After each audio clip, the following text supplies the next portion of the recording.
வணக்கம் ஃப்ரெண்ட்ஸ். லக்ஷ்மி அவர்கள் எழுதிய இதோ ஓர் இதயம், அத்தியாயம் 21. அண்ணன் தங்கை இருவருக்கும் மனம் விரும்பிய வாழ்க்கை.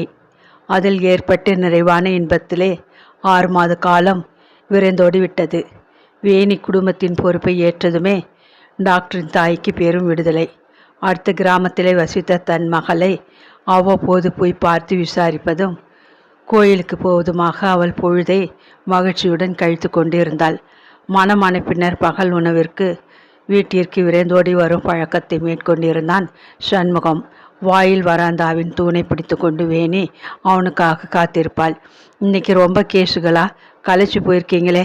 முந்தானியால் அவன் நெற்றியில் பூத்த வியர்வியை மெல்ல பறிவுடன் துடைப்பாள் அவள். அந்த சின்னஞ்சிறு பணிவிடையிலே அவன் மனம் மகிழ்ந்து போவான்.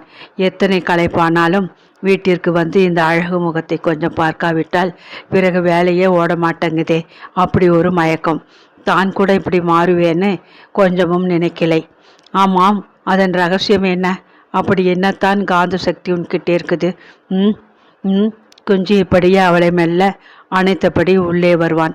விடுங்க, அம்மா உங்களுக்காக காத்திருக்காங்க. சிறுங்கியபடி மகிழ்ச்சியுடன் அவனிடம் இருந்து மெல்ல தன்னை விடுவித்து கொண்டு அங்கு இருந்து அகன்று விடுவாள் வேணி. அதற்கு பின்னர் இலை மீது பரிமாறும் சோற்றுடன் நெய்யும் பருப்பும் கலந்து ஒரு பிடி எடுத்து அவள் வாயை திறக்க சொல்லி வற்புறுத்தி ஊட்டுவான். என்னங்க இது? பொய்யாக கோபித்து கொண்டே அவளும் அதை சுவைத்து விழுங்கி விடுவாள். இந்த கவலம் உனக்கில்லை, உன் வயிற்றிலே வளரும் அந்த சின்ன பயலுக்கு. சண்முகம் கேலி செய்து கொண்டே புன்முறவளிப்பான். செவேல் என்று முகம் சிவக்க தாய்மை அடைந்துவிட்ட பெருமை நெஞ்சில் பூரிக்க அவள் இன்னும் கொஞ்சம் பதார்த்தங்கள் எடுத்து வர அடுக்களை பக்கம் ஓடுவாள். மெல்லம்மா, அப்படியே வேகமாக நடக்கிற? இனிமேல் நீ கவனமாக இருக்க வேண்டாமா? அமிர்தம் எச்சரிப்பாள். மாமியார் தன்னிடம் காட்டும் அன்பிலே உள்ளம் கனிந்து களிப்பில் ஆழ்ந்து விடுவாள் வேணி. மனந்திக்கினிய கணவன், அன்னை போல் ஆதரிக்கும் மாமி, விரைவில் தாயாக போகிறோம் என்ற இன்பமான எதிர்பார்ப்பு. இன்பத்திலே அவள் அமிழ்ந்து கிடந்தாள். சில சமயம் இரவில் திடீரென்று விழித்தெழுந்து கொள்வாள். மெல்லியதாக குறைட்டு விட்டபடி ஆழ்ந்து உறங்கும் சண்முகத்தை பார்ப்பாள். உண்மைதான், கனவு அல்ல என்று தனக்குள்ளே சொல்லிக்கொண்டு மீண்டும் தலையணி மீது தலை சாய்ப்பாள். ஏனோ அவள் இதயம் படப்படவென்று துடிக்கும். கடவுளே, இந்த இன்பம் நிலையானதாக இருக்க வேண்டுமே என்று மனம் உருக பிரார்த்தனை செய்யும். சில நாட்களாக திடீரென்று அவன் பகல் வேளையில் சாப்பிட வருவதை நிறுத்தி கொண்டான். சாப்பாட்டை முன்போல் மருத்துவமனைக்கு அனுப்பிவிடும்படி உத்தரவிட்டான். ஏன் இந்த மாற்றம்? கேட்டு தெரிந்து கொள்ள வேண்டும் என்ற ஆவல் அவளுக்கு. இருட்டிய பின் களைப்புடன் வீடு திரும்பும் அவனிடம் அதை பற்றி கேட்க அச்சமாக இருந்தது.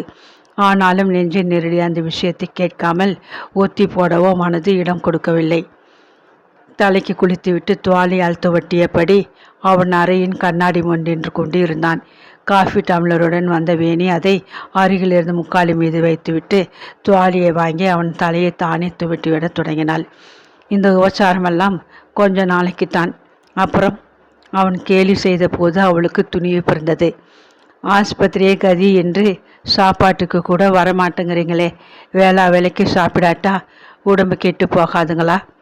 கொஞ்ச நாளாக வர முடியலை. அந்த இடைவேளையின் போது வெளியில் ஒரு கேஸை கவனிக்க வேண்டியிருக்கு. தினசரி கவனிக்க வேண்டிய அவ்வளோ அவசர கேஸா? அவ்வளோ கடுமையான நோயா? அவங்க யாருங்க? என்ன நோயா அவங்களுக்கு?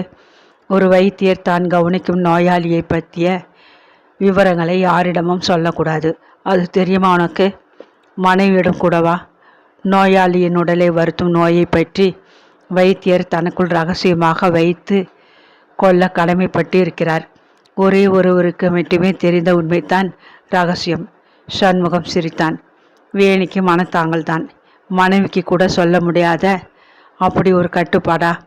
அடுத்த சில நாளில் அவள் தன் மாமியாருடன் கோயிலுக்கு சென்றாள். அர்ச்சனை முடித்து கொண்டு வெளியில் வந்த அமிர்தம் தன்னை ஒத்த பெண்களிடம் பேசியபடி கோயிலை வலம் வர தொடங்கினாள். கோயிலில் மதில் சுவர் மீது சாய்ந்தபடி மாமியாருக்காக காத்து நின்ற வேணி அப்போதுதான் பார்த்தாள். மிகவும் அதிசயமாக தாரா கோயிலுக்கு பூக்கூடையுடன் வந்து கொண்டு இருந்தாள். வேணியை கண்டதும் புன்னகையுடன் வேகமாக அருகில் வந்தாள். ஏறுங்க அவளை பார்த்துவிட்டு மேலும் சிரித்தபடி, இது எத்தனாவது மாதம் என்றாள். 5 முடியப் போகிறது. வெட்கத்துடன் தலையை குனிந்து கொண்டாள் வேணி. சுற்றுமுற்றும் பார்த்தாள் தாரா. அது சமயம் அருகில் எவரும் இருக்கவில்லை. குரலை தாழ்த்தி கொண்டாள். சின்ன வயசிலிருந்தே எனக்கு உன்மேல் ஆசை. உன்னை மருமகளாக அடையத்தான் கொடுத்து வைக்கலை. ஆனால் அதுக்காக உன்மேல் கோபமே இல்லை. எங்கே இருந்தாலும் நீ நல்லா இருக்கணும் தான் நான் மனதாரை வாழ்த்துக்கிட்டு இருக்கேன் என்றவள் சற்று நிறுத்தினாள். வியப்புடன் அவளை பார்த்தாள் வேணி. வீட்டுக்கே வந்து உன்னை பார்த்து சொல்லணும்னு நினைச்சேன். இங்கே சந்திச்சது நல்லதா போச்சு தொடர்ந்தாள் தாரா. எதற்காக இந்த பீடிகை? விழித்தாள் வேணி. டாக்டர் மேலே சண்முகத்தின் மேலே நான் குறை சொல்லலை. பெண்கள் நெருக்கமாக பழக துணியோடு வந்தால் எப்பேற்பட்டவனும் நிலை குலைந்து போய்விடுவான். காலந்தொட்டு ஆண் பிள்ளைகள் மனத்தில் அப்படி ஒரு பலவீனம் உண்டு. நீங்கள் என்ன சொல்கிறீங்க? நெஞ்சு பதைத்து போனால் வேணி. கையும் காலும் நடுங்கின. மூச்சு திணறி தொண்டையை இருக்கியது போன்ற உணர்வு.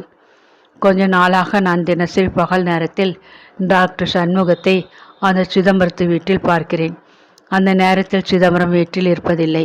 கொஞ்ச காலமாக அவர் டவுனிலே ஒரு மருந்து கடையில் வேலை பார்க்கிறார். தெரியும் இல்லையா? வேணி சமாளிக்க பார்த்தாள். பானுவுக்கு உடம்புக்கு முடியாமல் இருக்கலாம்.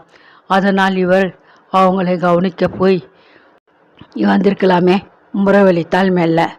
யார்கிட்ட கதை? யார் நம்புவா? ரொம்ப நாளாக இது நடக்குது. எனக்கு நல்லா தெரியும். நான் சொன்னால் நீ நம்பியோன்னு தான் பேசாமல் இருந்தேன். சொல்லாமலும் இருக்கவும் முடியல. ஏன்னா விஷயம் விபரீதமாய் போயிருக்கு. என் வேலைக்காரி வந்து சொன்னாள். பானுவுக்கு கருச்சிதைவாம்.